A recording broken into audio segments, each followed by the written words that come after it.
पेश खिदमत है प्रोग्राम बेहतर मुस्तकबिल का लाहे अमल, जिसमें पाकिस्तान को दरपेश अहम मसाइल ज़राअत, माहौलियात, पानी और खुराक के मसाइल पर अहम गुफ्तगू की जाएगी। मेज़बान है सीमी कमाल। आइए चल के प्रोग्राम देखते हैं।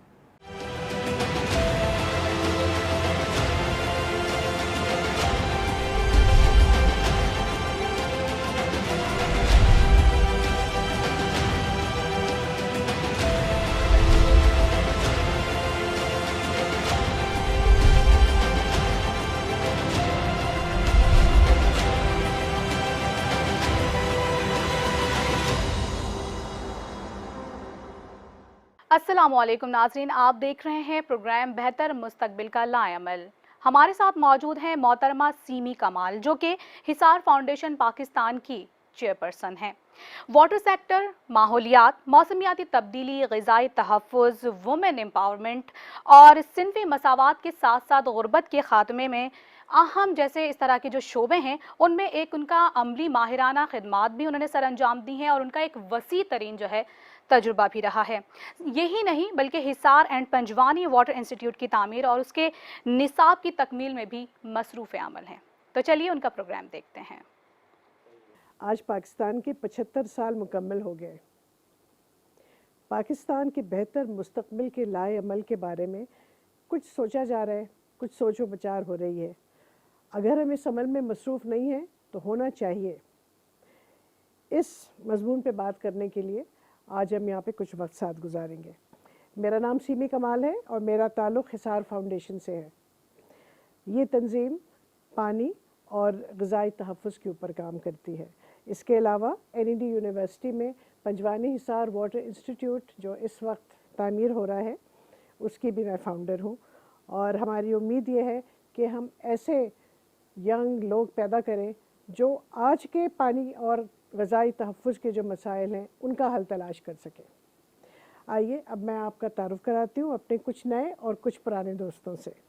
सबसे पहले मेरे सीधे हाथ पे आफ़िया सलाम साहिबा, जो एक सीनियर सहाफ़ी हैं और पानी के ऊपर बहुत कुछ काम कर चुकी हैं। मौसमियाती तब्दीली, ख़वातीन के हुकूक़ और दीगर समाजी शोबों में बहुत मुतहर्रिक हैं। इनका ताल्लुक़ कुछ गैर सरकारी तंजीमों के साथ है। ये मेरी दोस्त हैं और हमसफ़र हैं। इसके बाद यहाँ पे बैठे हुए हैं जमील काज़मी साहब। ये भी पुराने दोस्त हैं। ये एक बहुत काबिल प्रोफेसर और साबिक़ चेयरमैन शोबे जोग्राफ़िया कराची यूनिवर्सिटी से इनका ताल्लुक़ है। जोग्राफ़िया से मुतालिक मुतअद्दिद शोबों में ये काम कर चुके हैं, लिखते भी रहे और अपनी PhD के अलावा 40 लोगों की PhDs करा चुके हैं। आपको बहुत मुबारक हो, बहुत बड़ा काम आपने किया है। इन दिनों वो शहरी माहौलियात पर ज़्यादा काम करते हैं और हमारे शहर कराची में इसकी बहुत ज़रूरत भी है। उल्टे हाथ पे यहाँ पे मेरे एक नए दोस्त हैं। इनका नाम है अली कचेलो और ये माहिर ज़राअत हैं और आबकारी के इंतज़ाम के ऊपर भी आला तालीम याफ्ता हैं। पाकिस्तान के जो मशहूर कचेलो फार्म्स हैं उनके ये मालिक हैं और आम की काश्त, उस पर तहक़ीक़ और उसकी बरामद के लिए भी बहुत मशहूर हैं। बहुत मुझे खुशी हुई आपसे मिलके। उसके आगे मेरे एक थोड़े पुराने दोस्त हैं, कुछ नए कुछ पुराने दोस्त हैं। इनका नाम है एहसान लगारी साहब, जो प्रोजेक्ट कोऑर्डिनेटर हैं planning and development department government of Sindh. और आज उनसे जो मेरे सवाल होंगे वो ज़्यादा गवर्नमेंट के ही निस्बत से होंगे। तो बहुत शुक्रिया आप सबके यहाँ आने का। सबसे पहला मेरा सवाल आपके लिए है काज़मी साहब, क्योंकि आप एक एकेडमिक हैं और आपका ताल्लुक़ जामिया से है और आप कई दहाइयों से आप पढ़ रहे हैं, पढ़ा रहे हैं और लिख रहे हैं और आपने बहुत कुछ उन सारे मज़ामीन पे काम किया है जो आज ज़ेर बहस हैं। तो क्या आप मुझे ये बता सकते हैं कि इस वक्त जो माहौलियाती तब्दीली का असर पाकिस्तान पे हो रहा है और पूरे पाकिस्तान पे हो रहा है, आजकल जो बारिशों का हिसाब चल रहा है, जो सैलाब आए हुए हैं, इन सबको मद्देनज़र रखते हुए आपके ख़्याल में पाकिस्तान को क्या करना चाहिए? बिस्मिल्लाहिर्रहमानिर्रहीम। सबसे पहले तो सीमी कमाल साहब आपका बहुत बहुत शुक्रिया और मैं न्यूज़ वन का भी शुक्रगुज़ार हूँ कि उन्होंने मुझे दावत दी इस सिलसिले में, जो कि एक बहुत अहम मौजू है मौसमियाती तब्दीली। और वो सिर्फ पाकिस्तान के लिए नहीं बल्कि पूरी दुनिया के लिए एक अहम मौजू है। और बिल्कुल मैंने भी जो सवाल किया, अमूमन हम प्रॉब्लम्स पे या मसाइल पे एम्फेसिस करते हैं लेकिन हम सॉल्यूशंस की तरफ नहीं जाते और उनका तजिया नहीं करते। पाकिस्तान दुनिया का वो वाहिद मुल्क है जोग्राफियाई लिहाज से जिसमें बुलंद बाला पहाड़ हैं और उसके साथ साथ उसमें एक समंदर अरेबियन सी भी और उसमें आके टच करता है। दुनिया में ये इम्तियाज़ किसी मुल्क को हासिल नहीं है जोग्राफियाई तौर पे कि दुनिया के बुलंद बाला पहाड़ भी हों और उसके साथ साथ उसके पास सी भी हो। तो अल्हम्दुलिल्लाह उसकी वजह से रिसोर्सेज हमारे पास पाकिस्तान में 28 बड़े दरिया हैं और उसके अलावा जो मौसमियाती नाले हैं वो तो उनकी तादाद तो बहुत ज़्यादा कसीर है, मैं आपको बयान भी नहीं कर सकता। अनफॉर्चुनेटली जो कंट्रीब्यूशन है एनवायरमेंटल पोल्यूशन में या जो आलूदगी है माहौलियाती, उस पर तो पाकिस्तान की कंट्रीब्यूशन बहुत कम है। अगर मैं सिर्फ ग्रीन हाउस गैसेस में देखूं तो पाकिस्तान की रैंकिंग 135वीं है और सिर्फ 0.8% of the total green house gases emissions में है। लेकिन जो वल्नरेबिलिटी के लिहाज से जो ख़तरे के लिहाज से पाकिस्तान का 7वां या 8वां नंबर है पूरी दुनिया में। और इतनी ज़्यादा क्लाइमेटीज़ पाकिस्तान में आपने देखा कि रिसेंटली हीट वेव ने बहुत ज़्यादा ख़ास तौर पे कराची में उसके असरात हुए हैं, पंजाब में, सिंध में और दूसरे ख़ित्तों में पाकिस्तान के। और इसी तरह से जो क्लाइमेट चेंज के असरात हैं जिसने टेम्परेचर के पैटर्न्स को, और जब टेम्परेचर दर्ज हरारत की तब्दीली होती है तो ज़ाहिर है जो हवा का दबाव है वो तब्दील होता है। उसकी वजह से जो बारिशों का पूरा एक इस खत्ते में फैलाव है बिल्कुल मुख्तलिफ अंदाज में हो जाता है। और मानसून की बारिशें कभी बहुत लेट हो जाती हैं, कभी जल्दी हो जाती हैं और कभी कभी ऐसा होता है कि वो बिल्कुल नहीं होती तो हम खुश्कसाली की तरफ चले जाते हैं। तो ये तमाम चीज़ें पाकिस्तान में एड्रेस करने के लिए 75 साल तो हमने गुजारे, लेकिन शायद इन चीज़ों को इतना सीरियसली नहीं लिया। और पाकिस्तान की जो क्लाइमेट चेंज पॉलिसी है वो 2012 और 13 में इवॉल्व हुई। ऑल्दो कि we have ratified the many conventions, जैसे कन्वेंशन ऑन कंबाटिंग डिजर्टिफिकेशन है जो सहराददगी से मुताल्लिक़ है, जो हमने 1996 में उस पर साइन किया था, और इस तरह से और भी कन्वेंशंस हैं। लेकिन जो उनके नेशनल एक्शन प्लान थे उन पर बुनियादी तौर पर जो एक मिनहसुल कौम हमें अमल करना था, जो गवर्नमेंट का हिस्सा था, गवर्नमेंट की तब्दीलियों और जो पॉलिटिकल इंस्टेबिलिटी रही वो उस पर प्रॉपरली अमल दरामद नहीं कर सके। और फिर इसके अलावा नेशनल एक्शन प्लान में एकेडमिया और फिर NGOs और सिविल सोसाइटी सबको मिलके इसके साथ कन्वर्ट करना था। लेकिन वो आप देख सकते हैं कि जो हमारी ख़ासतौर पे कराची के कॉन्टेक्स्ट में कहूँगा मैं कि जो शहर जो है वो इस वक्त जो उसकी कैपेसिटी है उससे ज़्यादा हमारी आबादी हो गई है। तो डॉक्टर काज़मी करना क्या चाहिए? ये करना एक हमें कौम है, 75 साल से हमें कौम है, अब एक वाहिद कौम के तौर पे हमें क्या एक्शन लेना चाहिए वो कुछ बताइए। देखिए जो एक्शंस जो बहुत आइडेंटिफाइड हैं, जो मैंने कन्वेंशन आपको बताया, उसके अलावा क्लाइमेट चेंज की पॉलिसी में सबसे पहले तो हमें कोशिश करनी चाहिए कि अगर हम अपनी फूड सिक्योरिटी और वाटर रिसोर्सेज के जो भी कॉन्टेक्स्ट हैं उसमें सबसे जो मेन पॉइंट है हमारा वो ज़राअत है। तो जो वाटर अनफॉर्चुनेटली जो वेस्ट हो रहा है पूरे पाकिस्तान में और प्रॉपर्ली उसको हम कंजर्व और यूटिलाइज नहीं कर पा रहे, तो क्लाइमेट चेंज पॉलिसी में भी, इसके अलावा अब CBD में भी, CCD में जितने कन्वेंशंस हैं उनकी प्रॉपर यूटिलाइजेशन की तरफ काफ़ी तवज्जो दी गई है। और किस तरह से टेक्नोलॉजी से आप पहले तो जो क्लैमिटीज़ आ रही हैं, जो मौसमियाती तब्दीलियाँ आ रही हैं, उनका पेशबंदी करते हुए उनको आप जांचें और फिर प्रॉपरली इसको कम्युनिकेट करें जो मुताल्लिक़ इदारे हैं, ताकि लॉसेस हैं वो कम से कम हो।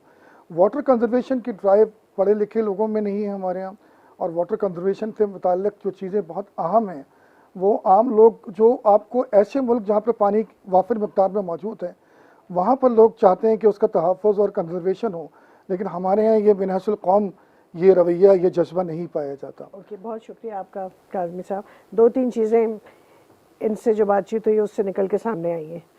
एक तो ये सामने आया कि बहुत सारी हमारे पास अच्छी पॉलिसियाँ हैं, बहुत कुछ हमने लिखा हुआ है, बहुत कुछ हमने दूसरों को भी सिखाया है, लेकिन उस पर अमल नहीं होता।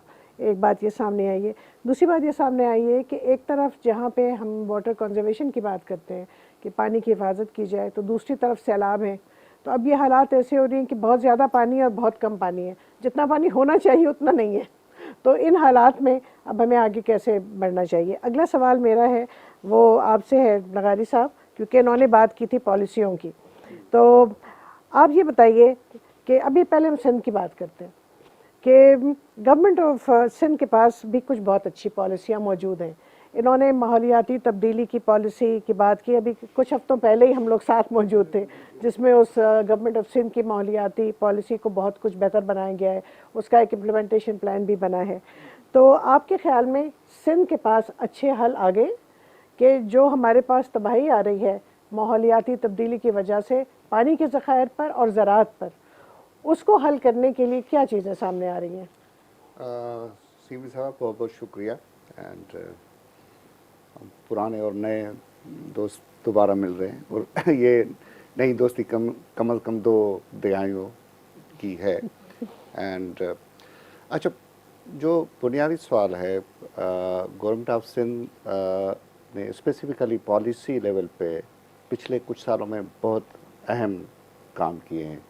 2018 में सिंध की एग्रीकल्चर पॉलिसी बनी और सिंध वाटर पॉलिसी, जिसका आप डायरेक्टली इनडायरेक्टली हिस्सा हैं, वो एडवांस स्टेज है।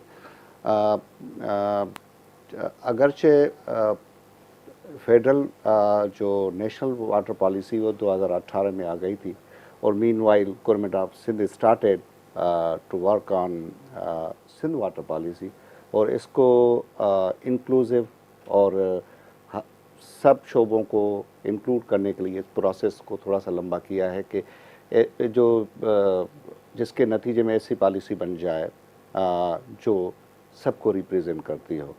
तो वो ये है कि वी आर एक्सपेक्टिंग कि विद इन 1 मंथ और 2 वो वाटर पॉलिसी भी फाइनल हो जाएगी। तो तीसरी जो अभी आपने वजह फरमाया कि climate change policy specific government of Sindh की वो फाइनल स्टेज पे है एंड वो कैबिनेट के अप्रूवल के इंतज़ार में है। तो ये पॉलिसी लेवल पे कुछ चीज़ें हैं और साथ साथ कुछ चीज़ें प्रैक्टिस लेवल पे भी की जा रही हैं। अब दूसरा, इवन जो क्लाइमेट चेंज या माहौलियाती या मौसमियाती तब्दीली के अलावा भी हमें रिफ्लेक्ट करना होगा कि even if climate change is not there, how we are behaving as a nation. तो उस सिलसिले में हमें बहुत कम मार्कें मिलेंगी कि इवन इफ ये जो क्लाइमेट चेंज का एक बहुत डिबेट थी भाई, 2015 तक लोग कह रहे थे कि भाई ये है या नहीं है, और फिर देखिए आज इंग्लैंड ने ड्राउट डिक्लेयर किया today and whole Europe is suffering, जल रहा है इस पर। और so much so that Germany में उनकी मेन राइन जो रिवर है जिसके थ्रू उनके सारे पोर्ट्स मिले हुए हैं, कोल से लेके पूरे इंफ्रास्ट्रक्चर और प्रोडक्ट्स की जो मैन्युफैक्चरिंग है उसको इम्पेक्ट हो रहा है। It means climate change is there. अच्छा, हम तवक्कली लोग हैं, हम और इस तरह से बिहेव करते हैं कि बस हो जाएगा। और आई पर्सनली 2003 की वो मुझे फ्लड्स याद हैं जो बदीन में आए थे, साइक्लोन, इसी तरह से हालात थे, राजस्थान के फ्लड और साइक्लोन एंड मॉनसून इटसेल्फ, वो जब मर्ज हो जाता है ऐसी हालतें पैदा हो जाती। तो मैं वहाँ पे असेसमेंट पे एट दैट, आप ज़रा सोचें इस बात पे थोड़ा सा, और हम छोटा सा वक्फा लेते हैं और फिर आपसे उसकी तफसील सुनेंगे।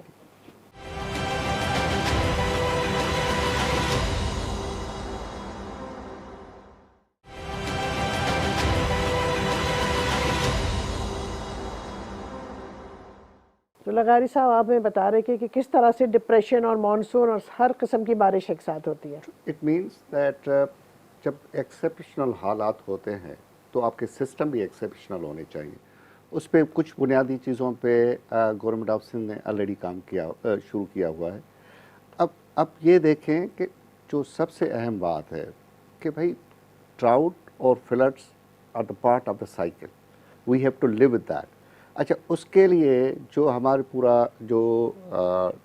डेवलपमेंट का पोर्टफोलियो है वो भी उसको इस निगाह से देखता है। अगर हमें कोस्टल एरिया में कोई डेवलपमेंट करनी है तो आपको रेज गवर्नमेंट स्ट्रक्चर्स बनाने होंगे। तो लैंड यूज़ प्लानिंग से लेके वाटर कंजम्पशन और ड्रेनेज तक वो बहुत मरहलों में काम हो रहा है। और मास्टर प्लानिंग हो रही, कराची से लेके उमरकोट तक के master plan government of Sindh बना रही है। लेकिन मेरे ख्याल में इसको और इंक्लूसिव करने की ज़रूरत है। और जो as a person I believe जब तक नौजवान बच्चों और बच्चियों को हम आगे नहीं लाएंगे, और जो हमारे यहाँ जो देखें एक स्ट्रक्चर्ड ब्यूरोक्रेसी का जो काम है that need to be check. उसमें इशरत खान साहब ने भी कोशिशें की, और फेडरल गवर्नमेंट 18 अमेंडमेंट के बाद आज तक बात हो रही हैं, we need to have pro development and bureaucracy and also structure one. अच्छा, दूसरा थोड़ा सा शमूलियत को हमें यकीनी बनाना है। बिल्कुल यकीन, क्योंकि हम वाटर कंजर्वेशन की बात करते हैं। अगर आप केटी बंदर में जाके उनको बताएंगे कि हम आपको वाटर कंजर्वेशन सिखाने आए हैं, तो वो तो बिकॉज दे नो वो एक एक ड्रॉप ऑफ वाटर आप थर में जाके उन्हें बताएंगे तो वो हंसेंगे आपके ऊपर। एग्जैक्टली। सो अच्छा, सबसे अच्छे जो सॉल्यूशन भी उनके पास है। और अब गवर्नमेंट ऑफ सिंध ने सिमाल डैम्स पे वाटर कंजर्वेशन के हवाले से काम शुरू किया है। तराइयों पे एक बड़ा प्रोजेक्ट आना है। लेकिन we need to also learn from India. सारी दुश्मनियों के बावजूद उन जो भी हमारा दुश्मन है, अगर उन्होंने ये थर और राजस्थान में कोई अच्छा काम किया है, उससे लर्न करके हमें इम्प्लीमेंट करना चाहिए। वो इसलिए अच्छा होगा क्योंकि उनकी जोग्राफ़ी और उनका कल्चर हमसे मिलता है, और उसके सॉल्यूशन जो हैं वो ज़्यादा देर पा होंगे। और इसी तरह से वियतनाम से लेके बांग्लादेश तक जो इंक्लूसिव डेवलपमेंट की नए पैराडाइम हैं, उस पर हमें काम करना है। और गवर्नमेंट ऑफ सिंध इन अ वे इस पे बहुत सीरियस है, और इसको सस्टेनेबल डेवलपमेंट गोल से भी हम लिंक कर रहे हैं। और आगे जाके हम आपको अर्ज़ करेंगे कि किस तरह से वाटर एंड फूड सिक्योरिटी पे और प्रोजेक्ट्स और प्रैक्टिसेस बढ़ने जा रही हैं। मेरा आपसे एक और सवाल है कि अगर हम ये जो अच्छी पॉलिसियाँ बन रही हैं, इनके नफाज के ज़रिए हम देर पा हल की तरफ जा रहे हैं, तो बहुत कुछ काम जो हम कर रहे हैं वो हम उन्हीं इलाकों के बारे में सोच रहे हैं जहाँ पे पहले से आबकारी का निज़ाम मौजूद है। तो वो जो हमारे दूसरे इलाके हैं, बारानी इलाके हैं, उनके लिए हम क्या सोच रहे हैं, उसका आप मुझे बताइए। और ये भी बताइए कि सूबाई हुकूमत और वफाकी हुकूमत क्या ये मिल के बैठ रहे हैं, क्योंकि जो पानी का मसला है या ग़िज़ाई तहफ़्फ़ुज़ का जो मसला है वो सिर्फ सूबे हल नहीं कर सकते, उसमें पूरे मुल्क। आपने तो बात कर दी है कि इंडिया, बांग्लादेश, नेपाल सबके साथ मिलके करना है, तो सूबों को भी तो मिलके साथ काम करना है। उसके बारे में आप क्या राय रखते हैं? बिल्कुल, दिस इज़ बहुत अहम क्वेश्चन है आपका। आप देखें कि जो अब जितने भी डेवलपमेंट के इनिशिएटिव्स आ रहे हैं, उस पर बात करने से पहले एक तो IBIS यानी इंडस बेसिन इरिगेशन सिस्टम की आपने कही, जो कैनाल इरिगेटेड एरिया है, जहाँ पे अली साहब वहाँ के उनकी टेल के हैं, नारा कैनाल की टेल से इनका ताल्लुक़ है। और क्योंकि Sindh is the tail of the tail, आप बाकी इलाके जो ऑफ ग्रिड हैं, जैसे काछो हो गया, कोहिस्तान हो गया, थर हो गया, both Thars means white desert and Thar जिसको हम कहते हैं, अछड़ो थर। अच्छा, उस पर बहुत ज़्यादा पोटेंशियल है और ज़रूरत भी है। गवर्नमेंट ऑफ सिंध ने उस पर not only project wise institutional wise भी फोकस किया हुआ है। आप देखें, जब थर कोल के लिए पानी देना था, थर कोल की तो अब कोल और बीइंग ए डेवलपमेंट इंस्ट्रूमेंट, मेरे उस पर अपने पर्सनल तहफ़्फ़ुज़ात हैं, लेकिन none the less coal is the development vehicle, right. आज भी अगर हम बात करें तो यूरोप से लेके इंडिया तक कोल इस्तेमाल हो रहा है। जब हमने वहाँ पे थर कोल के लिए पानी मुहैया किया, तो साथ में ही थर के और वाइट डेजर्ट के लिए 3-4 बहुत बड़ी स्कीम्स गवर्नमेंट ऑफ सिंध ने शुरू की, वहाँ पे पीने के पानी के लिए वन। और एक सिंध रिजिलेंस प्रोजेक्ट चल रहा है वर्ल्ड बैंक की फंडिंग के, जिसमें PDA में सिंध और इरिगेशन डिपार्टमेंट है, जिसमें वो सिमाल डैम्स और चेक डैम्स इस तरह से की चीज़ें हो रही हैं। लेकिन और अब दूसरा भी प्रोजेक्ट आ रहा है। लेकिन इन सारे चीज़ों को एक अब not only at the government of Sindh level लेकिन फेडरल लेवल पे भी ये सोचा जा रहा है और सोचा जाना चाहिए। जैसे अब जो फ्लडिंग हुई है, जो बलूचिस्तान में सबसे बड़ा जो फ्लैश फ्लडिंग का मसला, बहुत से चेक डैम्स और सिमाल डैम्स टूट गए हैं और वो इलाके भी अंडर वाटर आ गए हैं जो पहले कभी नहीं आए थे। जैसे दरावत डैम पहली दफ़ा भरा है सिंध में, कोहिस्तान में, वो इलाके भी अंडर वाटर आ गए हैं जो नहीं आए थे। इसका मकसद है समथिंग इन प्लानिंग एंड सर्वे वो हम मिस कर रहे हैं, वो हाइड्रोजोलॉजिकल सर्वे। आप तीनों जोग्राफर हैं और इत्तेफाक करते हैं कि हमने उस पे वो नज़र नहीं रखी जो हमें रखनी चाहिए। ना सिर्फ नज़र नहीं रखी बल्कि उस पे जो हमारी कॉम्पिटेंस और स्किल्स थे over the period of time वो रिड्यूस हुए हैं। हमारे पास अच्छे हाइड्रोजोलॉजिस्ट कम हुए हैं, हमारे पास सर्वेयर कम हुए हैं, हाइड्रोलॉजिस्ट कम हो गए, हाइड्रोलॉजिस्ट कम हुए हैं। तो इसका मकसद ये है कि इस पे हमें इन्वेस्ट करना चाहिए। और आखिरी बात ये है कि जब तक आप लोगों को साथ नहीं मिलाएंगे तो डेवलपमेंट के सारे इनिशिएटिव धरे के धरे रह जाएंगे। बहुत शुक्रिया आपका।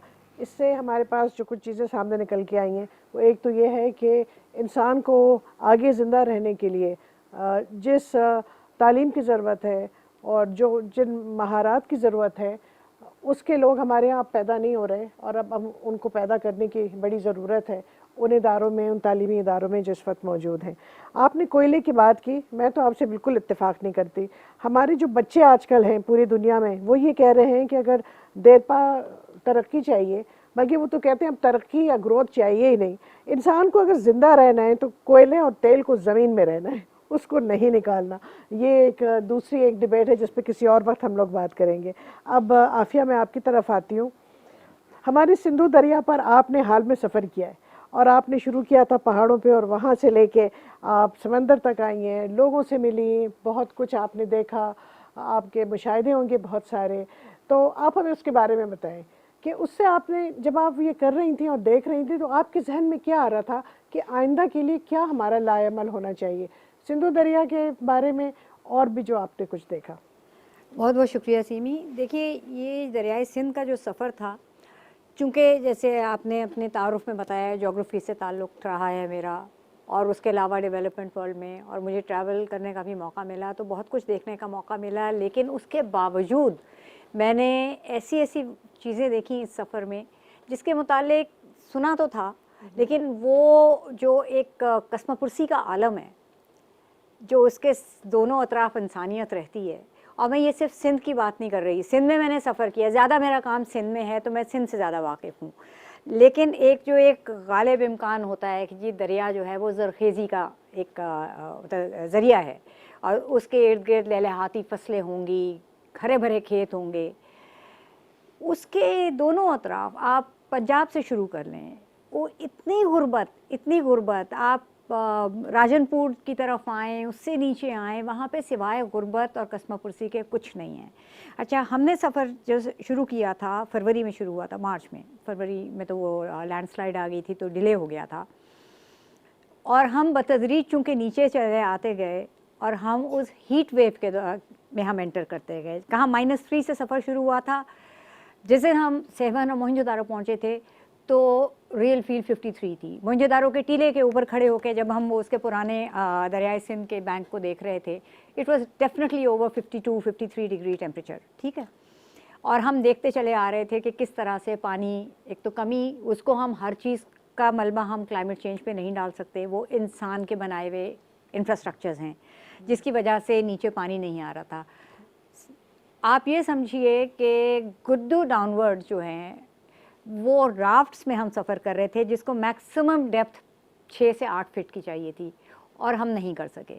सखर में हमने राफ्ट एक्सपेरिमेंटली एक डाला और 10 किलोमीटर जाने के बाद वहाँ से वापस उसको उठा के वापस लाया गया, कश्ती पे ट्रक पे लोड किया गया, क्योंकि सैंड बैंक्स वो हर जगह जाके वहाँ फंस रही थी।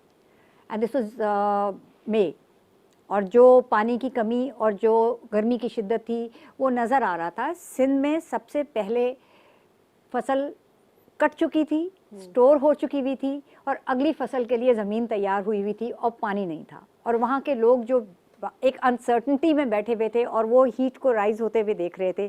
तो एक वो वाला फैक्टर था। उससे ऊपर जो इंफ्रास्ट्रक्चर की वजह से जो हमारे मुहाने हैं, जो हमारे सारे फिशर फोक हैं, उनके लिए ज़िंदगी कितनी तंग हो गई हुई थी। और वो फिशरमैन जो सिंध और सिंधी स्पीकिंग फिशरमैन, वो हमें बहुत ऊपर तक भी मिले, क्योंकि जहाँ जहाँ उनको मछली मिली वहीं जाएंगे, नीचे पानी नहीं है तो मछली कहाँ होगी। तो दे वर माइग्रेटिंग अपवर्ड्स।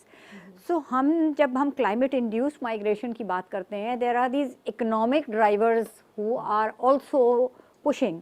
अब उसमें होता क्या है, हम यहाँ पे सिर्फ इस वक्त माहौलियात और उस पर बात कर रहे हैं, वो हर चीज़ जो है वो इंसानों के ऊपर असरअंदाज हो रही है।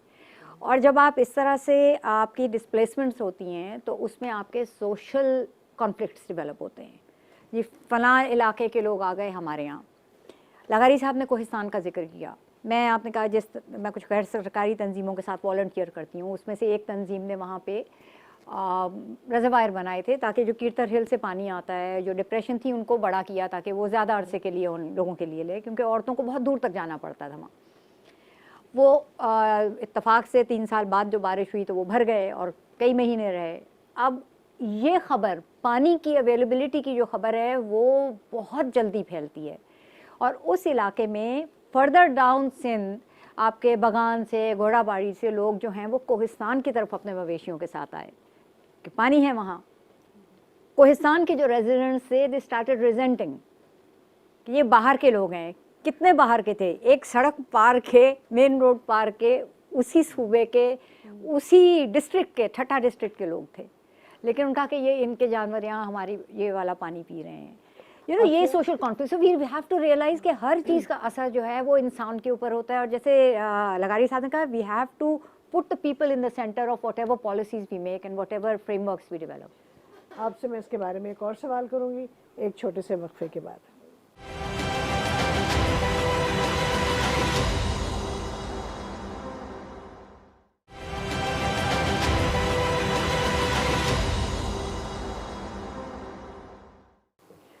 आफिया, आपने जो अभी बातें की कि किस तरह से पानी के ना होने से और फूड इनसिक्योरिटी की वजह से वो लोग जो अच्छे दोस्त भी हैं और साथ साथ ही रहते हैं, हमसाए भी हैं, उनमें भी फिर आपस में मुश्किलात पैदा होने लगती हैं। तो आपने तो ग्रुप्स की बात की, अब मुझे बताइए कि ख़वातीन पे क्या असर होता रहे और ख़वातीन ने इन मुश्किलात का कैसे सामना किया है और कैसे आइंदा वो कर सकती हैं। देखिए, ये अब एक मफरूज़ा नहीं है, ये मानी हुई बात है कि ख़वातीन के ऊपर ज़्यादा असर होता है, जिसको हम अंग्रेज़ी में कहते हैं ना डिस्प्रपोर्शनेटली मोर अफेक्टेड उन्हीं चीज़ों से जो कि उमूमी तौर पे जिन पे लोगों का असर होता है। उनके ऊपर जो समाजी तौर पे उनके लिए जो एक रोल मुतय्यन कर दिया गया है, उसमें उनके फ़िज़िकली भी उनके लिए चैलेंज होता है। 50 डिग्री अबव पे आपके लिए ह्यूमनली बहुत मुश्किल हो जाता है फंक्शन करना। उन औरतों ने बहुत दूर तक जाना, उनको पानी की तलाश के लिए जाना होता है, लकड़ी भी काटती हैं, बकरियां भी चराती हैं, उसके अलावा घर की भी तमाम जिम्मेदारियां होती हैं। और एक और जो बहुत बड़ी जिम्मेदारी है, ये लोगों की नज़र काम की तरफ जाती है। Most of the reproductive life वो बच्चे पैदा कर रही होती हैं और कमज़ोर से कमज़ोर तर हुए चले जा रही होती हैं। तो उनकी सेहत के ऊपर भी असर होता है, फ़िज़िकल सेहत के ऊपर जब असर होता है, उनकी जो आपकी इमोशनल और मेंटल हेल्थ है, जिसके ऊपर कोई बात नहीं करता कि ये चिड़चिड़ी क्यों है, चिड़चिड़ी होती है तो वो मार भी खाती है। तो जो वायलेंस के इंसिडेंट्स बढ़ते हैं, वहाँ पे भी वो औरत जो है वो रिसीविंग एंड पे होती है।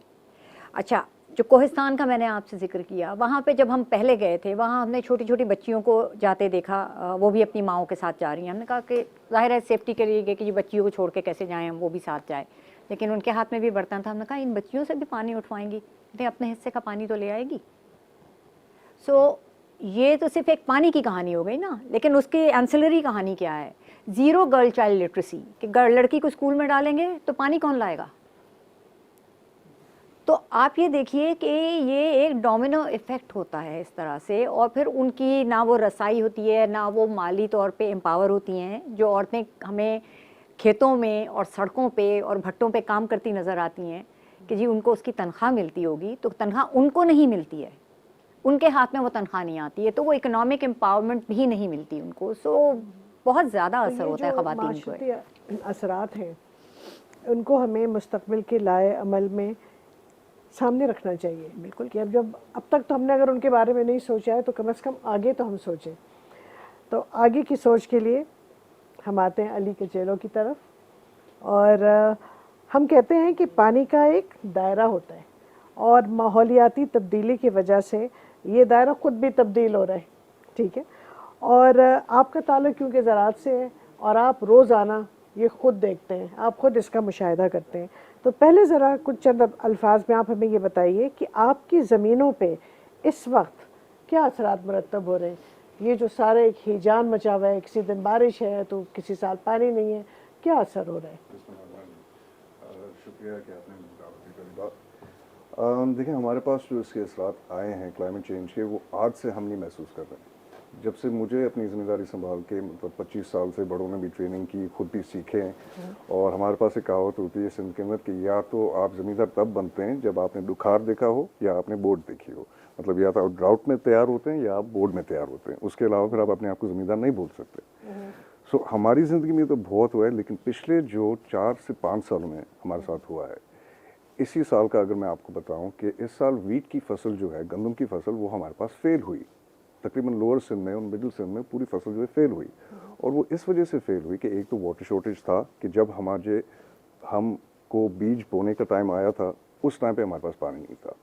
जब हमें वो कोल्ड वेदर का फ्रंट चाहिए था उस टाइम पे कोल्ड वेदर नहीं आया, टेम्परेचर डिफरेंशियल हो गया। उसके बाद जो है हमारी नेक्स्ट क्रॉप जो है मैंगोज़ की होती है।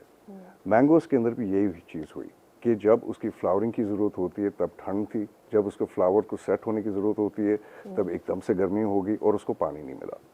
सो ये तो हमारे लिए एक रोज़ का एक मसला बन गया है काफ़ी सालों से कि कभी हम सूख कर मरते हैं, कभी हम जो है डूब कर मरते हैं। लेकिन ऐसा ही होगा आइंदा, कुछ बिल्कुल ऐसे नजर आ रहा है। ऐसे होगा, लेकिन ऐसे टूल्स हमारे पास हैं।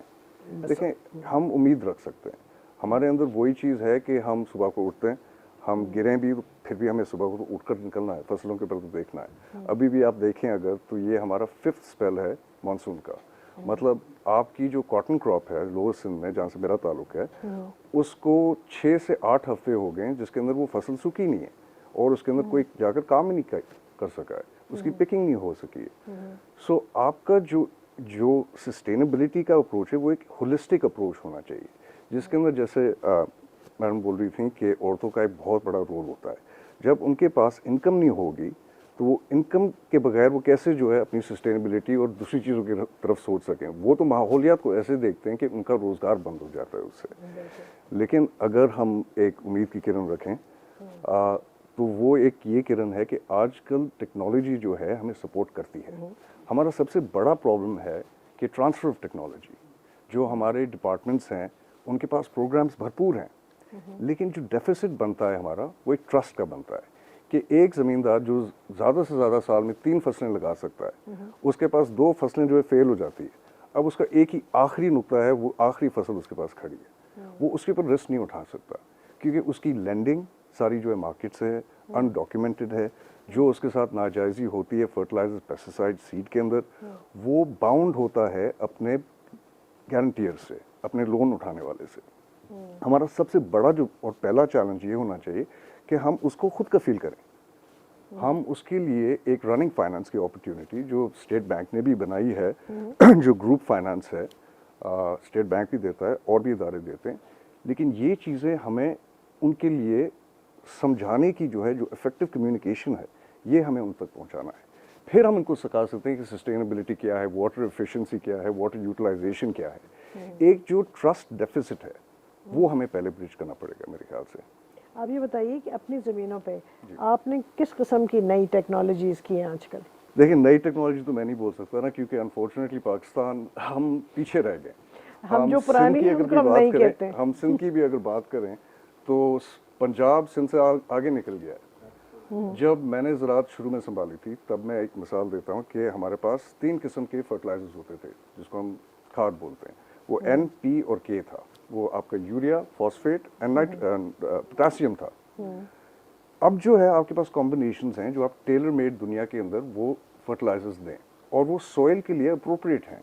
जैसे हमारे पास हाई पीएच सॉइल्स हैं, उसके अंदर जो एक अमूमन हम लोग डीएपी इस्तेमाल करते हैं वो भी हाई पीएच है। तो आप ज़मीन की जो जरखेज़ी है उसको ख़त्म कर रहे हैं, लेकिन आपके पास दूसरा ऑल्टरनेटिव नहीं है, क्योंकि आप अफोर्ड नहीं कर सकते किसी और को ट्रस्ट करने के लिए। जो चीज़ काम कर रही है, इतने सालों से चल रही है, उसको चलने दें। वो हमारे पास हिम्मत नहीं बची है कि हम जाकर आगे कोई चैलेंज लें। लेकिन बहुत सारी ऐसी चीज़ें जो आहिस्ते आहिस्ते हमारे पास जो हैं एक हमारी डेली यूसेज के अंदर आ रही है। उसका एक प्राइम एग्जांपल है अमाइनो एसिड्स। हम विटामिन खुद खाते हैं, अपनी जिस्म को जो है कैल्शियम का भी सप्लीमेंट लेते हैं, इसका भी सप्लीमेंट लेते हैं लेकिन जो प्लांट है उसकी भी हम सप्लीमेंट्स के बारे में सोचें। अमाइनो एसिड का बहुत बड़ा किरदार है और वो drought and in flood situations वो बहुत बड़ा अपना किरदार असर अंदाज करती है। वो ब्रीदिंग प्लांट की जो है रेगुलेट करती है, वो उसकी प्रोडक्शन रेगुलेट करती है और वो उसके अंदर वो ताकत लेकर आती है कि आपका कुछ ना कुछ तो बच जाए। इसके अलावा टेक्नोलॉजीज़ बहुत सारी हैं, लेकिन हमारी इम्प्लीमेंटेशन जो है वो उसकी गलत होती है। मैं ड्रिप इरिगेशन का आपको मिसाल दूं। ड्रिप इरिगेशन पाकिस्तान में और सिंध में जो है काफ़ी लगा है और अनफॉर्चुनेटली हमारे पास ये एक सिस्टम है। कुछ लोग कामयाब हैं, लेकिन कुछ लोग उस सिस्टम को समझ नहीं सकें। ये मैं बात कर रहा हूँ एफिशिएंसी की। उनका इस्तेमाल ये होता है कि उन्होंने टैप ऑन कर देना है, वो ड्रिप का सिस्टम चलता है, वो पूरा ओवर इरिगेट होता है और फिर वो जाकर बंद कर देते हैं। उनको वो बेसिक जो कॉन्सेप्ट है वो अगर ट्रांसफर टेक्नोलॉजी तक आ जाए ना, तो then we can go leaps and bounds forward. वैसे सर बात कर रहे थे कि इंडस वाटर ट्रीटी के अंदर हमारे क्या क्या होते हैं।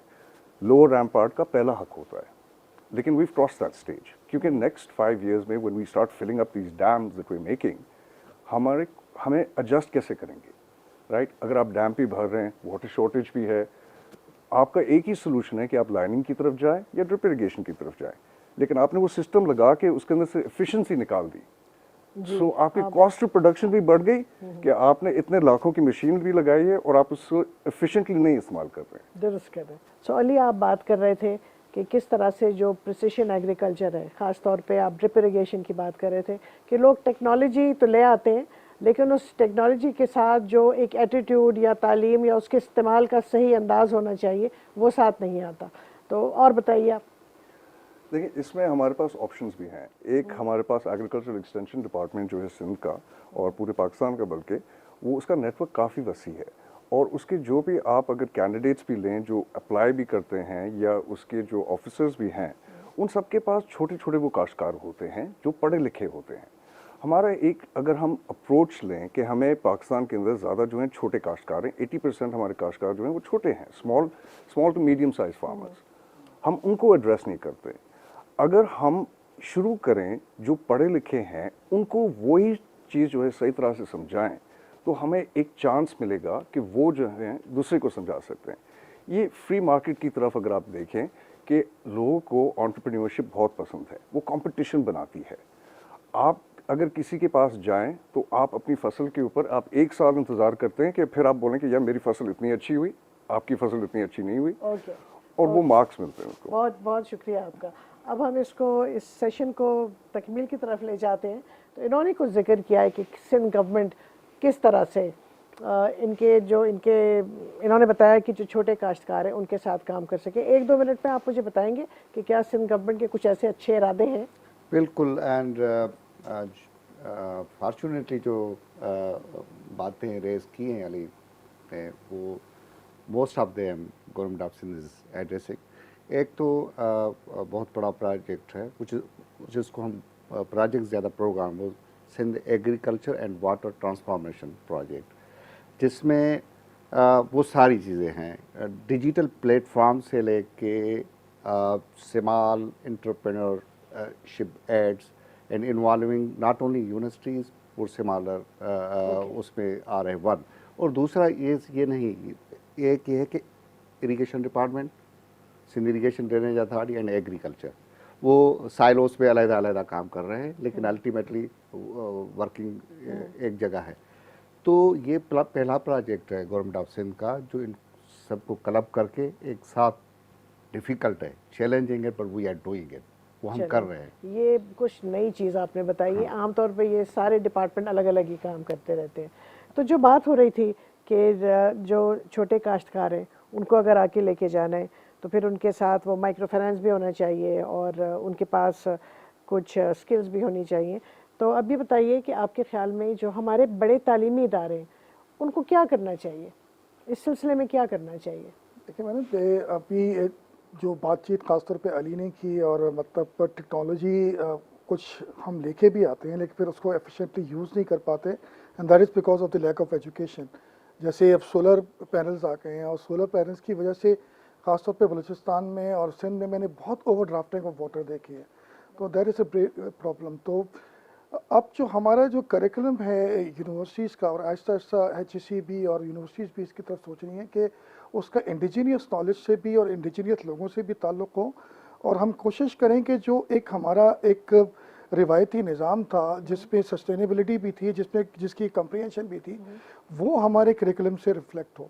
तो यूनिवर्सिटीज़ और HEC भी, और सिर्फ वो रिवायती कोर्सेज नहीं जो चले आ रहे हैं बल्कि कोई नए डिग्री प्रोग्राम्स और डिग्री के अलावा मास्टर्स प्रोग्राम्स, एग्रीकल्चर एक्सटेंशंस के, खुद हमारी यूनिवर्सिटी में भी एग्रीकल्चर डिपार्टमेंट है, इस तरह बहुत सारी यूनिवर्सिटी ने ये नए प्रोग्राम शुरू किए हैं। इसके अलावा सोशल सेक्टर में यूनिवर्सिटी बहुत इंपॉर्टेंट रोल प्ले कर सकती है, और ख़ासतौर पे जेंडर स्टडीज़ में भी और सोशल सेक्टर में, क्योंकि टेक्नोलॉजी से कुछ नहीं होता जब तक उसकी सोशल एक्सेप्टेंस नहीं होगी। तो सोशल एक्सेप्टेंस को इवॉल्व करने के लिए हमें गवर्नमेंट को भी एजुकेट यूनिवर्सिटी की तरफ से करना है, इंटीग्रेट करना है, और पब्लिक की तरफ से भी इंटीग्रेट करना है। और इंटरनेशनल लेवल पर भी FAO, IFAD वाले भी इस पे काम कर रहे हैं। वो चाहते हैं कि जो भी टेक्नोलॉजी ट्रांसफ़र हो वो ग्रास रूट लेवल तक हो, और यूनिवर्सिटी उसमें एक बहुत इंपॉर्टेंट ब्रिज का काम कर सकती है, और अल्हम्दुलिल्लाह काफ़ी यूनिवर्सिटीज़ पाकिस्तान की ये कर भी रही हैं। लेकिन यूनिवर्सिटीज़ में जो एक दौड़ ये शुरू हो गई है पेपर पब्लिश करने की, और वो चीज़ें, उससे मैं समझता हूँ काफ़ी नेगेटिव इफेक्ट पड़ा है, ख़ासतौर पे इस तरह के चैलेंजेस को फेस करने का। आफिया साहब, बहुत शुक्रिया आपका। आफिया साहब, इन्होंने जो ये बात की कि एक तरफ तो पेपर पब्लिश वो सब अपना काम होता रहे, लेकिन दूसरी तरफ ये है कि जो कुछ हमारे रिवायती तरीक़े थे, जिस तरह से हम पानी को बचाते थे या पानी को इस्तेमाल करते थे और जो काश्तकारी होती थी, उसकी तरफ हमें वापस जाना है। तो इसके बारे में आप कुछ कहना चाहेंगे? देखिए, वही कई जगहों पे भी ये कहने का मौका मिलता है कि हर पुरानी चीज़ को डिस्कार्ड नहीं करना चाहिए, उसमें बहुत सी चीज़ें अच्छी हैं। और अब जो ग्लोबली क्लाइमेट चेंज के हवाले से भी, जिस तरह से आपने कहा है ना कि हमारे बच्चे कहते हैं कि live it in the ground, हम कहते हैं उसके बगैर आगे नहीं बढ़ सकते, और आगे बढ़ना भी ज़रूरी है। ये हमारी सोच है, हमारे बच्चों की सोच नहीं है। बट द पॉइंट इज़ कि there is this whole new concept of draw down, कि ये जो रैम्पेंट ग्रोथ की तरफ हम जा रहे थे उसमें हमने अपने आप को बहुत नुकसान पहुंचाया है। इस चीज़ को, इस फ्रेमवर्क के साथ अगर आप कुछ एक्सपीरियंशियल लर्निंग डालें, सिर्फ यूनिवर्सिटीज़ का वो जो थियोराइज करने वाला कोर्स है वो नहीं, प्रैक्टिकल किस्म की नॉलेज, लोगों को आके उनसे पूछें कि कैसे काम हो रहा है, क्या क्या प्रॉब्लम्स फेस कर रहे हैं, जेंडर के भी हवाले से, टेक्नोलॉजी। देखें, पाकिस्तान, आई एग्री कि वो टेक्नोलॉजी एक्सेप्टेंस अगर ना हो तो नहीं होता, लेकिन ये एक चीज़ है मेरे हाथ में।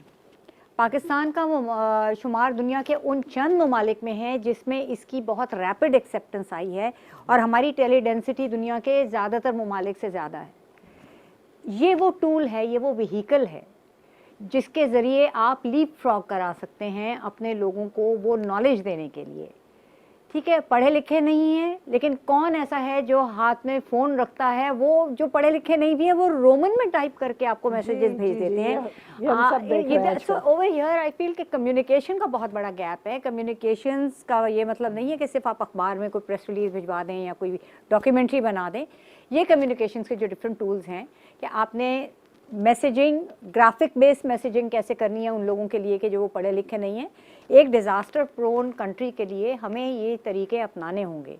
बलूचिस्तान में इस वक्त जो तबाही आई, जैसे लगारी साहब ने कहा कि वो तमाम जो इंफ्रास्ट्रक्चर डैमेज हुआ है, इसका मतलब है हमने उसको देखा नहीं था कि ये यहाँ पे भी ये तबाही आ सकती है।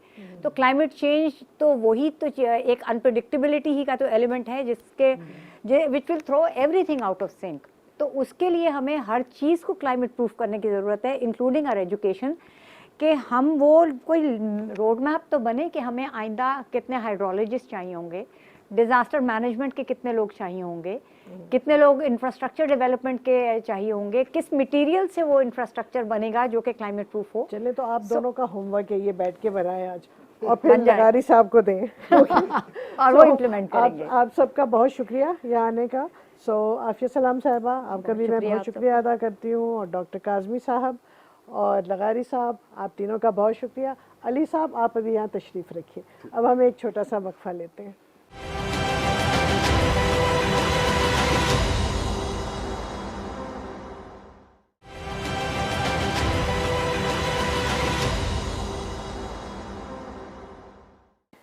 अस्सलाम वालेकुम। आप सबको मैं इस प्रोग्राम में दोबारा खुशामदीद कहती हूँ। कुछ हमारे दोस्त अपनी राय का इजहार करके जा चुके हैं, और यहाँ पे मेरी एक बहुत पुरानी और बहुत प्यारी दोस्त बैठी हुई हैं, सीमा ताहिर साहिबा, जो एयरवेज मीडिया की हेड भी हैं, पानी की पासदार हैं, पानी की चैम्पियन हैं, पानी के लिए रात दिन काम करती हैं। मैंने इनसे बहुत कुछ सीखा है, और हिसार फाउंडेशन के थिंक टैंक पे हम लोगों ने कई साल इकट्ठा काम किया है। तो सीमा ताहिर, खुशामदीद। आपके आने से पहले हम अली साहब से कुछ बातें कर रहे थे प्रिसिशन एग्रीकल्चर के बारे में, और कुछ ही हमें बता रहे थे कि आइंदा जाके हमें क्या कुछ करना चाहिए या क्या हम कर सकते हैं। और ये मुझे सुन के बड़ी खुशी हुई कि ये उम्मीद के किरण के बारे में बातें कर रहे हैं। अक्सर तो लोग कहते हैं हाय इतना बुरा हाल हो गया, अब हम कुछ नहीं कर सकते। तो इसलिए मैं इनसे एक दो सवाल और करना चाहूँगी आपकी इजाज़त से। ओके, सबसे पहले तो आप ये बताइए कि जब हम आइंदा की सस्टेनेबिलिटी के बारे में बात करते हैं तो हम कहते हैं कि कुछ 11 चीज़ें ऐसी होनी चाहिए जिससे मिलकर सस्टेनेबिलिटी आगे बन सकती है। उसके बारे में कुछ बताएंगे? देखिए, सस्टेनेबिलिटी तो हमारे पास एक सिंपल सा लफ्ज़ हमने बनाया हुआ है, लेकिन जब हम सस्टेनेबिलिटी की बात करें तो उसमें हम अपने मुआशरे की, अपने माहौलियात को, दोनों को साथ इकट्ठा लेना है। सस्टेनेबिलिटी सिर्फ ये नहीं होता कि आपने फ्री रेंज एग्स या देसी अंडा खाना है, आपने वो मुआशरे को और माहौलियात को कैसे सस्टेन करना है।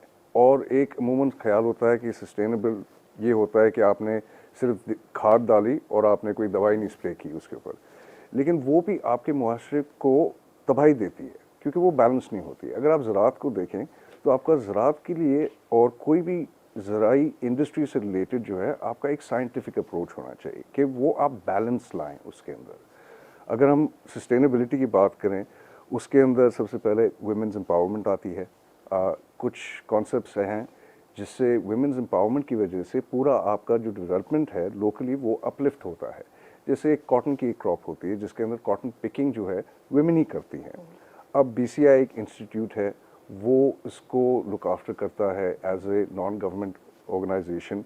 उनको फंडिंग भी मिलती है कि वो उनकी अपलिफ्टिंग कैसे करें, और BCI के ज़रिए से लोगों को प्रोटेक्शन भी मिलती है, वो पीक आवर्स में पिकिंग नहीं करते हैं, और एक फेयर ट्रेड प्राइस उनको मिलती है। सो ये भी एक किस्म की सस्टेनेबिलिटी है। सस्टेनेबिलिटी में आप फूड ट्रेसेबिलिटी के आपका खाना जो है कहाँ से आ रहा है, वो कैसे उगाया गया है, सस्टेनेबिलिटी का एक ट्रेसेबिलिटी से भी बहुत बड़ा जो है लिंक है। आप वैल्यू एडिशन की तरफ आएँ कि अगर आप ज़राअत को सोचें ऐसे कि वो आप सिर्फ ज़राअत उगा रहे हैं तो आप एक मखसूस ख्याल तक जो है पहुँचेंगे, उससे ज़्यादा आगे आप तजवीज़ नहीं कर सकेंगे कि ये भी हो सकता है, ये भी हो सकता है। ज़राअत को अगर हम लें और इस हवाले से सोचें कि हम रॉ मटेरियल को मैन्युफैक्चर कर रहे हैं और उसी रॉ मटेरियल को हम वहाँ पे प्रोड्यूस करके लोकली अगर बेचें with in that 10 mile 20 mile radius, तो वो असल सस्टेनेबिलिटी होती है ना। जिसका एक मैं मिसाल आपको दूं, शुगर केन का हमारे पास हर साल जो है क्राइसिस आ जाते हैं। अब KPK के अंदर क्योंकि शुगर मिल्स इतनी नहीं है, वो लोग क्या करते हैं, वो अपना गुड़ बनाते हैं, और वो गुड़ जो है वो हलवा जात भी उसमें इस्तेमाल होता है, हर चीज़ में होता है। वो सेहत के लिए ज़्यादा बेनिफिशियल है बनस्बत हमारा ग्रैन्युलेटेड जो मिल्क में बनती है, और उससे जो है आप खुद कफील होते हैं वहाँ पे डायरेक्टली।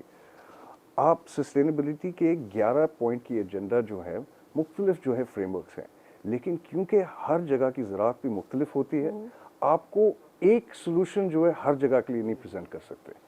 आपको हर एक लोकेशन के लिए, हर क्रॉप के लिए उनके कल्चरल नॉर्म्स के हिसाब से और उनकी कल्चरल वैल्यू के हिसाब से आपके उनके लिए एक बजट और उनके लिए एक प्रपोजल बनाना पड़ेगा।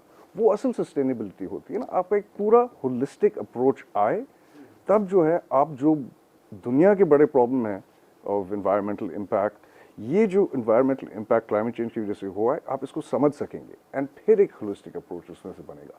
But first step is always to start local, and जो आपके गली के अंदर जो कचरा है वो आप जो है उसको जाकर तीली मत दें, उसको अलग करें, और आप छोटे पैमाने से अगर शुरू करेंगे ना तो वो आपके अंदर एक और कॉन्फिडेंस बिल्ड करेगा। Small achievable targets on A daily basis will make you a far better person in the long run. जिसे हम कहते हैं स्मॉल इज़ ब्यूटीफुल। लेकिन आप तीली लगाने की बात, आपने तो मुझे तीली लगा दी क्योंकि देखिए ये जो पूरा कैपिटलिज्म का निज़ाम है जिसने दुनिया को तबाही के दहाने पे ले आया है, आप जो बातें कर रहे हैं ये तो आप उसका बिल्कुल उलट कर रहे हैं ना। क्योंकि जो कैपिटलिज्म का जो निज़ाम है वो तो ये कहता है कि जो साम्राज्य निज़ाम भी उसके साथ साथ चलता है और हम भी उसका हिस्सा हैं, कि जो इंग्लैंड को चाहिए वीट और कॉटन या जो वो हमें बनाना है, और हमारा पूरा पाशी का निज़ाम और सब कुछ इसीलिए बनाया गया था कि हम यहाँ से वो चीज़ें पैदा करें जिसकी उनको ज़रूरत है। आप जो बात कर रहे हैं वो कह रहे हैं नहीं, हमें अपने लोगों को और अपने बारे में पहले सोचना चाहिए। तो लोगों को तो बड़ा खुश होना चाहिए आपकी बातें सुन के, लेकिन ऐसा नहीं होता, क्यों? देखिए, ऐसा नहीं हो सकता, अभी मुमकिन नहीं है। एक हमारे पास जो एक डेफिसिट है वो हमारा जो गरीब किसान है। आप मुझे देखें तो मेरे पास अल्हम्दुलिल्लाह से बड़ों का साया है, राइट। उसकी वजह से जो है उस साये के नीचे मैं काम कर सके, मैं इतनी तालीम अपनी बढ़ाई है कि मैं I understand these things now. लेकिन गरीब के पास एक सबसे बड़ी जो इनसिक्योरिटी वो है भूख। वो अपने पेट के लिए करेगा। आप उसको जो है वो कोई भी आइडिया जो है ऐसे जल्दी से एम्ब्रेस नहीं करेगा, लेकिन वो चीज़ एम्ब्रेस करेगा जो मोनेटाइज होके उसको समझ में आए कि हाँ इसमें मेरा फ़ायदा है क्योंकि मैं पैसे बना सकूंगा। और अगर आप कोई भी ज़राअत को देखें, वो ज़राअत में एक चीज़ फेमस होती है कि आप फेवर द फ्रेंड होते हैं, कि मौसम जब तक अच्छा है तब आप साथ हैं, लेकिन जब हर किसी के पास जो है मुसीबत आती है, जैसे अगर ड्राउट आया, और ड्राउट के में क्या होता है, बता रहे थे। जी बिल्कुल, या अगर वो फिर एक दूसरे की साथ छोड़ के जो है अपने आप को पहले मजबूत करते हैं। आपने पहले जो है एक बंदे को मॉनिटराइज करना है, उसके अंदर ट्रस्ट बिठाना है कि हाँ ये टेक्नोलॉजी अगर आप इस्तेमाल करेंगे, थोड़ी सी अभी महंगी है लेकिन बाद में जाकर इसके इफेक्ट्स जो है आपको बहुत ज़्यादा पड़ेंगे। इसका प्राइम एग्जांपल मैं देता हूँ लेज़र लेवलिंग का। आज से 20 साल पहले, 25 साल पहले लेज़र लेवल हमारे लिए एक अनमोल चीज़ थी, और उसके नॉक ऑन इफेक्ट्स जो हैं वो काफ़ी खूबसूरत है कि आपने 1 एकड़ अगर लेज़र लेवल किया, आपकी वाटर एफिशिएंसी जो है 33% जो है वो बढ़ जाती है, राइट। 66% आपका वाटर यूटिलाइजेशन जो है वो बेनिफिशियल बनता है। अब अगर आपने किया और आपके पड़ोसी ने किया और उसके पड़ोसी ने किया, तो आपका वो पूरा बराज सिस्टम जो है उसमें भी सुधार आ सकता है। These are the kind of things जो people को समझ में आती हैं। This is easier transfer of technology, right? ये चीज़ें जो हैं ये हम कर सकते हैं, and these are things which have happened and they've happened to great success. अब हम इनको और कैसे incentivize करें? हम इनको एक बेसिक जो है, ठीक है उनके पास कुछ आता तो नहीं है, लेकिन हम उनको एक बेसिक apparatus दें। जैसे हमारे पास एग्जाम्पल्स हैं, आप बांग्लादेश को देखें, ब्राह्मण बैंक को देखें, आप थाईलैंड को देखें कि थाईलैंड में कैसे जो है ज़राअत के अंदर प्रॉब्लम्स थे। ये तो हमारे दोस्त ममालिक हैं, हम दूसरी तरफ तो नहीं देखें ना। इनसे हम सबक सीखें कि इन्होंने अपनी जो माइक्रो फाइनेंसिंग और जो इनके पास जो 80% 90% जो पॉपुलेशन थी ज़राअत से रिलेटेड, उनको इन लोगों ने कैसे जो है खुद कफील बनाया है। These are some of the challenges, and with monetization आप एक कंप्लायंस लेकर आ सकते हैं। आप सबको जो है कंपटीशन में लेकर आए, जिससे वो बोले मेरी फसल ज़्यादा अच्छी है, मेरी फसल ज़्यादा अच्छी है। देन आप बेशक यूरोप भेजें, क्योंकि आप फिर दुनिया के साथ compete कर सकते हैं। हमारे पास आप जो वेस्टर्न अप्रोच है कि हर चीज़ मॉनिटराइज हो, वो it's a double edge sword. अगर वो अप्रोच नहीं होती, क्योंकि मेरा ताल्लुक ज़्यादातर आम से है, तो आज हमें जो रिस्ट्रिक्शंस हैं और जो हमें बेटर प्रैक्टिसेस सिखाई गई हैं फॉर मैंगो हार्वेस्ट, कि आप उसको कट करें, आप उसको वॉश करें, आप उसका टेम्परेचर ये रखें, आप उसको हवाई जहाज़ में मत भेजें, आप उसको बाय सी भेजें, क्योंकि वो कॉस्ट इफेक्टिव है आपके लिए।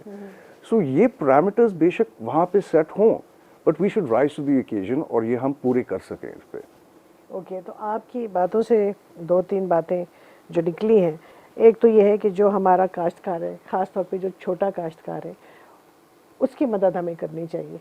ठीक है, तो उसको कर्ज़े भी मिलने चाहिए, उसको तालीम भी मिलनी चाहिए, उसको ज़राए अबलाग के ज़रिए जो उसको मालूमात चाहिए वो भी उसको मिलनी चाहिए, और उसको ऐसा मौका मिलना चाहिए कि वो भी जो कुछ है वो 10 किलोमीटर तक भी कर सके, और फिर आगे बढ़ के जब वो उसमें मजबूती आ जाए तो वो बेशक दुनिया के दूसरे ममालिक में भी भेज सके। और इसमें आपने ये भी कहा है कि जो ख़वातीन ख़ास तौर पे हैं जो काश्तकारी में शामिल हैं उनको भी आगे बढ़ाया जाए। ठीक है, तो एक बात जो आपने ज़राए अबलाग की, अब हम उसकी तरफ आते हैं। तो सीमा, ये बताइए कि इतनी सारी अच्छी बातें कर रहे हैं, ये आगे लोगों तक पहुंचती क्यों नहीं है, या अगर पहुंचाई जाए तो कैसे पहुंचाई जाए? आपका क्या ख्याल है इस सिलसिले में?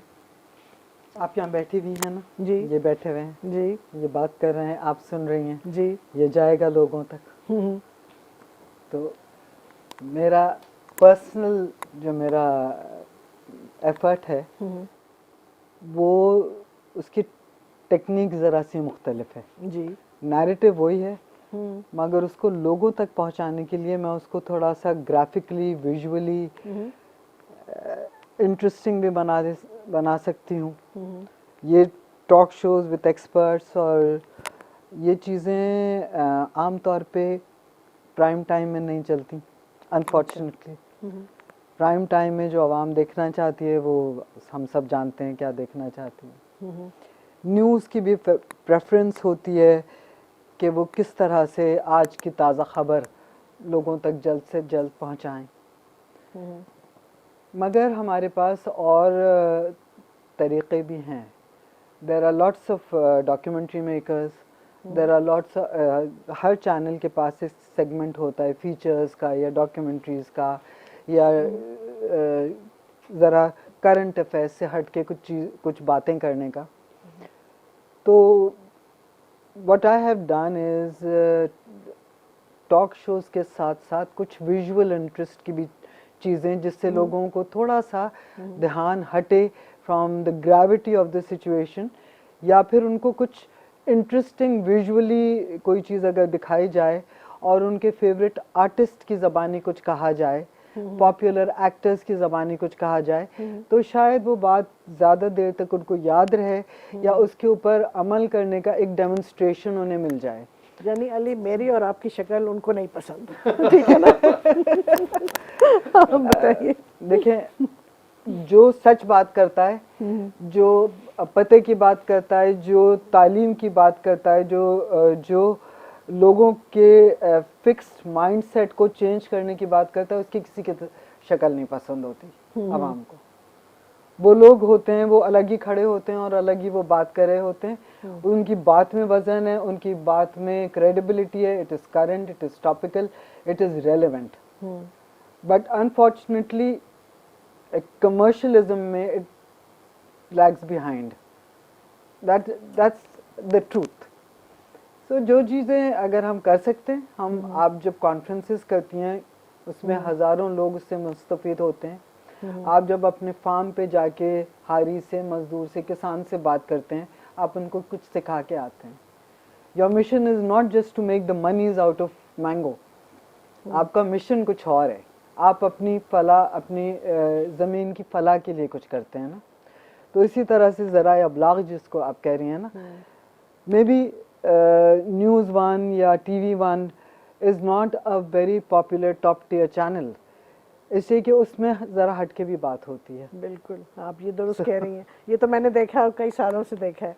और ये सीमा, ये आपकी वजह से है कि यहाँ पे जो लड़ाई झगड़े किस्म के टॉक शोज़ वगैरह होते हैं, उनसे हट के आप बहुत कुछ करती हैं। तो कुछ हमें बताइए ना, आज हाल में आपने क्या किया है पानी के सिलसिले में और ग़िज़ाई तहफ़्फ़ुज़ के सिलसिले में? देखिए, आज का प्रोग्राम जो अगर किसी ने किसी वजह से न्यूज़ वन लगाया है, तो हम सुबह से एक पाकिस्तान 360 पर्सपेक्टिव ले रहे हैं, जिसके अंदर health, education, economy, agriculture, food and water sustainability, population, हर चीज़ के ऊपर आज डिस्कशंस ही होंगे। तो उसी सिलसिले में मैंने ये सोचा कि ज़रा सा लोगों को ज़हनी रिस्पाइट दूं, तो मैं कुछ फुटेज लेकर आई थी। एक प्ले इस वक्त TV1 पे चल रहा है और जो उसका एसेंस है वो जो उसके नाम के साथ मुंसलिक है, इट्स कॉल्ड मोर महारा। आप तो समझते होंगे, it's a Saraiki word. Mor Maharan means turn around, है ना? रुकिए, सोचिए, रास्ता बदलिए। दाची मोर महारन गाना भी बड़ा फेमस है। एंड तो सांवल मोर महारन बड़े बड़े बड़े मशहूर और very popular and loved songs.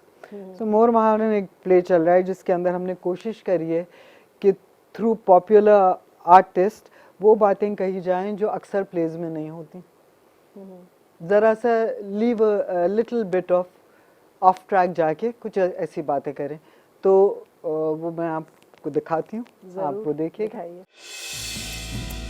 ये जो पानी है ना, इसको बचाना बड़ा ज़रूरी है। अब देखिए ना, रोज़ाना फैक्ट्रीज़ में कितना पानी है जो वाफिर मिकदार में ज़ाया हो रहा है। हम उसको जदीद तरीके से प्योरीफाई करके दोबारा इस्तेमाल में ला सकते हैं। लेकिन ये बात भी सोचनी पड़ेगी कि पानी को प्योरीफाई करके दोबारा जब खेतों की तरफ ले जाया जाए तो उसकी खुदाई और पाइप्स वगैरह की फराहमी हुकूमत को करनी चाहिए। गन्ने की काश खड़े पानी में होती है, जिसके लिए वाफिर मिकदार में पानी चाहिए होता है। कहाँ से लाएंगे इतना पानी? बिल्कुल ठीक है आपने रोई, इसलिए मैं आपको यहाँ पे लाया हूँ। हम जदीद तरीके से यहाँ पे काश्त करने लगे। खड़े पानी के इस्तेमाल के बजाय हम गीली मिट्टी में बीज बो रहे हैं और पौधा जब जड़ पकड़ लेगा तो उसे वहां से निकाल कर फिर खेत में लगाएंगे। इससे पानी की बहुत बचत हो जाएगी। अच्छा, ये तो बड़ा जबरदस्त आइडिया। मुझे नहीं मालूम था कि गन्ने की काश्त में भी ऐसा कर सकते हैं। बिल्कुल। गर्देजी साहब, थर में देखा था मैंने, वहाँ की बंजर जमीनों में वहाँ के इलाकाई लोगों के लिए कुछ गड्ढे बना दिए जाते हैं सीमेंट के। तो जब बारिशें होती हैं तो उधर पानी जमा हो जाता है और उसके ऊपर वो कुछ चमड़े के कपड़े से उसको आलूगी से पाक रखने के लिए बंद कर देते हैं, जो कि 3-4 महीने के लिए काफ़ी होते हैं उनके लोगों के लिए। मैं सोच ये रही थी कि क्या ऐसा नहीं हो सकता कि ऐसा ही कोई प्रोसेस हम अपने रोही के लिए भी करें? बहुत जबरदस्त आइडिया है मुझे। क्यों नहीं हो सकता? बिल्कुल किया जा सकता है और जरूर करेंगे। कितना आसान है ना। कुछ दिनों बाद देखना, ये बंजर जमीन भी है ना, कुछ अरसे बाद सरखेज हो जाएगी। जैसे मोहब्बत में महबूब अपने राज खोल देता है ना, इसी तरह जब जमीन से मोहब्बत करो ना तो जाने कितने राज आया कर देती है। बाबा साईं चोलिस्तान के पानी पे इन जमींदारों और जागीरदारों ने कब्जा कर रखा है। इन्हीं की वजह से औरतें टोबों और कुओं से खाली मटके उठाए मायूस चली आती। कहाँ गया रे तू?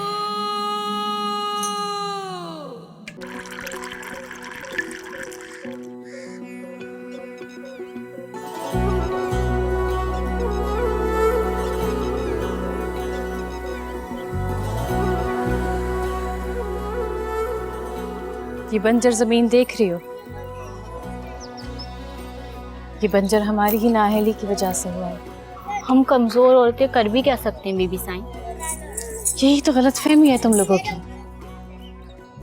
औरतें कभी भी कमजोर नहीं होती हैं, ये हमें सिखाया और पढ़ाया जाता है बचपन से। हकीकत में ऐसा कुछ नहीं है।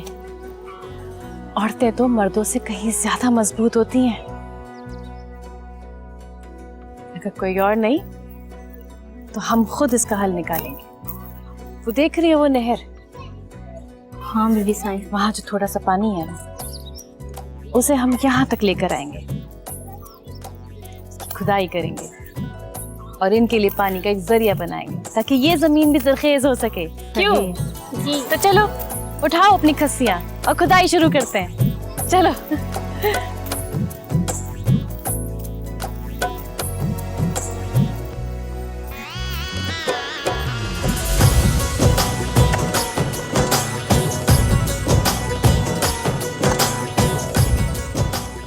ये देखा हम कैसे वहां से यहाँ तक पानी ले आए? जी दीदी। बस इसी तरह बारिश के बाद हम टोबों से नहरों तक पानी लेके जाएंगे। क्यों? है ना आसान? चलो। कोई भी काम औरतों के लिए मुश्किल नहीं है, क्यों?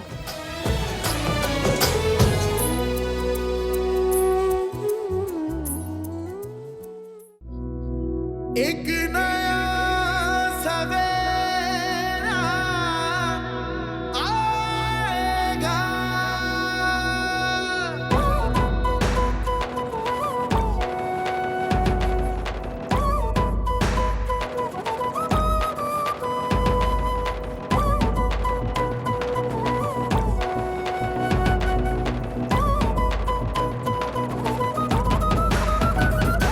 एक नया सवेरा आएगा, एक नया सवेरा आएगा, एक नया सवेरा आएगा जब सहरा सब्ज हो जाएगा। फिर हरा समंदर छाएगा, तू ठंडा साया पाएगा। बस कुदरत से तू मांग मदद और ढूंढ के देख। मंजर में छुपे खजाने को तू काम में ला। एक नया सवेरा आएगा जब सहरा सब्ज हो जाएगा। फिर हरा समंदर छाएगा, तू ठंडा साया पाएगा।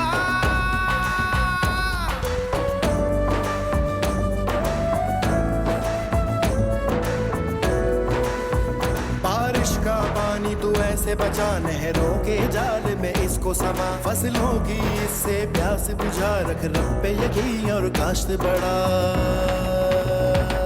बस कुदरत से तू मांग मदद और ढूंढ के देख। मंजर में छुपे खजाने को तू काम में ला। एक नया सवेरा आएगा जब सहरा सब्ज हो जाएगा। फिर हरा समंदर छाएगा, तू ठंडा साया पाएगा।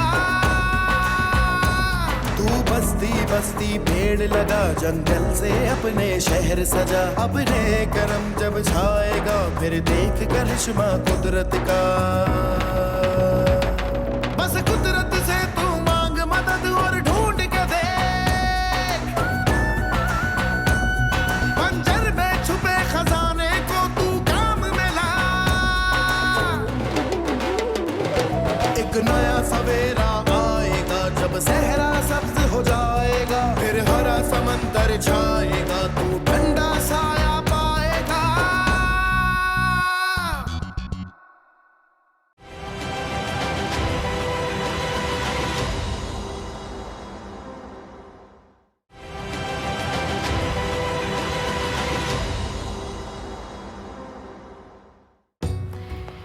क्या आप सब लोग जानते हैं कि ये ज़मीन मौत के कितने करीब हो चुकी है? अब देखिए ना, पिछली सदी से अब तक इकोनॉमिक डेवलपमेंट के नाम पे इंसान ने क्या किया है? सिर्फ ज़मीन का गला घोटा है और कुछ भी नहीं, और आने वाले नस्लों की ज़िंदगी बर्बाद कर दी है। देखिए, तरक्की का रैशनल तो सभी दे सकते हैं, प्रॉफिट और लॉस की बैलेंस शीट भी आप लोगों के पास होगी, लेकिन क्लाइमेट चेंज और उसके असरात, देखिए पूरी दुनिया में नई सोच आ गई है कि इन असरात से कैसे बचा जाए। जब खुशहाली होगी और गन्ने के खेतों को पानी नहीं मिल सकेगा और इंसान दरियाओं पे भी डिपेंड नहीं कर सकेगा, तो गन्ने की काश्त नहीं हो पाएगी। और फिर क्या होगा?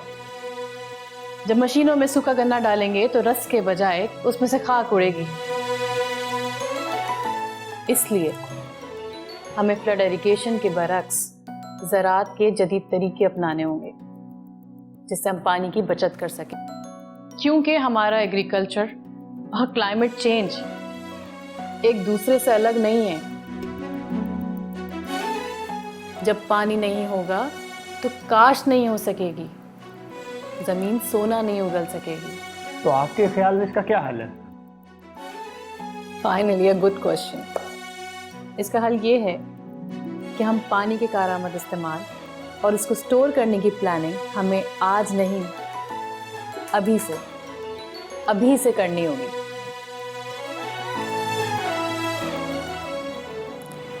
वरना आने वाला वक्त हमें माफ नहीं करेगा। जैसे कि इंसान बदल रहा है, रिश्ते बदल रहे हैं, इसी तरह से जिंदगी की डायनामिक्स भी चेंज हो रहे हैं। मगर कुछ सुनहरी उसूल और कुछ तरीक़ेकार हैं जो हमेशा कायम रहेंगे।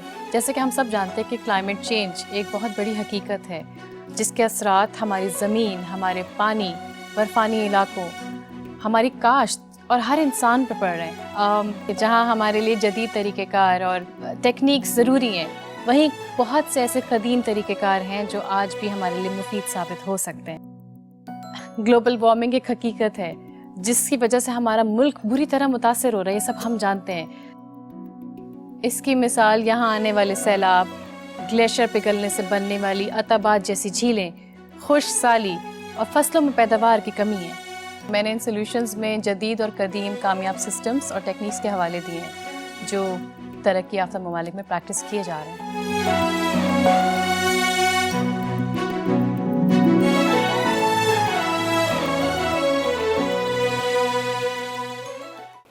हमने अभी देखा कि किस तरह से सीमा साहिबा के चैनल पे एक ऐसा खेल दिखाया जा रहा है जिसमें वो बातें लोगों को बताई जा रही हैं, वो सच्चाइयाँ बताई जा रही हैं जो बहुत सारे लोग सुनना नहीं चाहते, या अगर शायद वो सुन भी लें लेकिन उन तक वो बातें पहुंचती नहीं हैं। माहौलियाती तब्दीली, पानी के मसाइल, काश्त के मसाइल, उसके साथ जो सारी रिवायतें मंसूब हैं उनके बारे में हमने देखा, और ये भी देखा कि लोग किस तरह से अपनी ज़िंदगी गुजारते हैं और उनके क्या मसाइल होते हैं और उनके हल की तरफ किस तरह से जाया जा सकता है। तो सवाल ये मेरा आपसे, क्योंकि आप खुद काश्तकार हैं और आप छोटे बड़े हर तरह के काश्तकारों के साथ मिलते जुलते रहते हैं, कि इस तरह के खेल हैं उसके अलावा और क्या है जो वो देखना चाहेंगे, या जो वो इस तरह के खेल देखेंगे तो उन पर क्या असर मुरतब हो सकता है? देखिए, मेरी समझ में, क्योंकि काश्तकार जो होता है वो पूरा दिन अपना बाहर ही होता है, वो अपनी मुसीबतों में इतना उलझा हुआ होता है कि उसको वक्त नहीं मिलता है कि वो बाहर की दुनिया की खबर करे। जब वो एकदम से तनाव होता है, वो अकेला महसूस करता है और फिर वो डिप्रेशन का मरीज ज़ाहिर सी बातें बनेगा। और ये जो सीमा बीवी ने बनाया है, जो सीरियल बनाया है, इससे यही काश्तकार उम्मीद रख सकता है कि वो अपने मसाइल जो है टीवी पे देख सकता है कि यार ये तो मेरे साथ भी होता है, और ना फ़कत ये मेरे साथ होता है लेकिन इसके सलूशन भी क्या है, ये अगर अंत मेरे साथ हो रहा है, ये अगर ख़राबी मेरे साथ है ज़िंदगी में, तो मैं इसको ठीक भी कैसे कर सकता हूँ। वो एक गुफ्तगू का एक मौका बनता है, वो एक शुरुआत है एक कहानी की।